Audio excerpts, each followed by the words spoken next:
Hi, Maddie and Eli. Daddy here again. Hope you appreciate the new haircut. Um, yeah, so a couple more crazy bonker stories today. And one is the very first time I ever played the lottery. The first and only time I ever played the lottery, I won. Not much, but I did actually win. And then I remember a couple of people saying, well, why don't you play again? You might win more. And I remember saying, no, no, no, no, no. I've been pre-lucked out. The probability of me winning again after winning the very first time I ever played it is very low. So that's quite fun. Then there was a time I accidentally insulted Sir Elton John.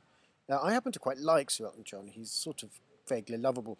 And also, although his music's very kind of soft core, what he did at the time was in some ways fairly innovative. So I've always respected him as a musician. So I was booked together with a couple of other singers to do a gig for Elton John's AIDS charity in this mind-bogglingly humongous mansion up in Hampstead. I mean, seriously, I couldn't even get my head around it. Our dressing rooms before the gig were what they called the attic, which was actually a full 5-bedroom flat at the top of the house, which they didn't even bother using. But anyway, so that was fun. So they'd hired an entire chamber orchestra. I mean, it's quite a lot of money to hire a chamber orchestra. I think for one gig, if each of us did 4 songs, I think, so that's 12 songs in total, plus 1 or 2 orchestral pieces, I would think that an hour and a half gig, I think that would probably cost about 20 grand minimum for an orchestra of 21 players, plus our fees as musicians. But hey, Sir Elton John, they've got the money. So anyway, yeah, so as I said, I quite like Sir Elton John. There was absolutely no animosity at all, and certainly no pretensions on my part, being a classical musician. And don't forget, Sir Elton started as a classical pianist. So after the gig, Sir Elton kind of wanders over to me, and I take a champagne glass from the tray that's coming around. I go, oh, thank you very much. Of course, Sir Elton famously doesn't drink, so he just isn't going to stick around talking. He just says, well done, by the way, I liked your singing, blah, blah, blah. And I don't know what came over me. It was a moment of utter sheer Williams madness. But I just said, oh, cheers, mate. That means a lot to me. And I don't even need a microphone.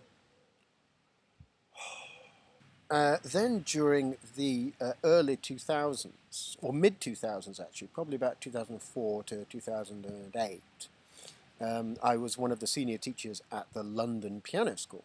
This august institution no longer exists. But it was at the time run by and founded by one of my ex-Purcell colleagues. Anyway, I taught there for a few years, and it was good actually. It was a wonderful thing. I'm not criticizing it. It really helped me develop as a teacher, but also as a musician. Anyway, I became increasingly aware that there was certain erratic behavior going on within the management team, and it all kind of culminated. There was very bizarre things like deliberately double booking lessons, so teachers couldn't teach and had to move away.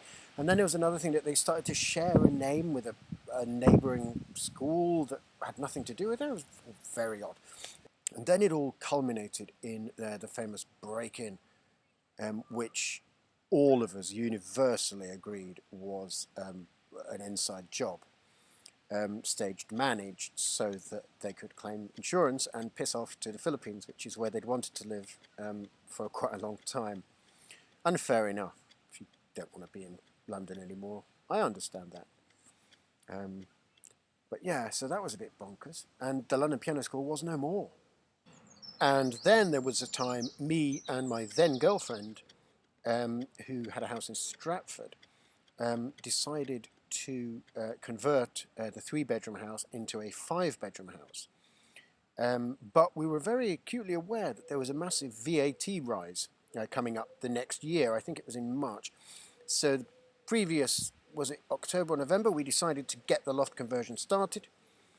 And this seemed like an excellent idea because we'd save about 15 to 20 grand. Except we hadn't considered one thing, which was that winter it decided to snow like hell. And we had no roof on the house. So we'd end up literally going to the bathroom in the morning for a shower in Wellington boots with this much snow on the landing. That was a bit bonkers.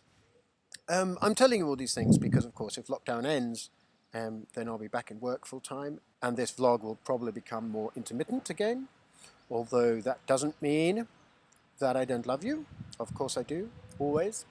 And yeah, nobody knows what's going to happen right now in the world. But for now, Daddy loves you always. Mwah. And I'm going home to eat some Haagen-Dazs. Oh, I'll finish with a last question. What language is Haagen-Dazs from?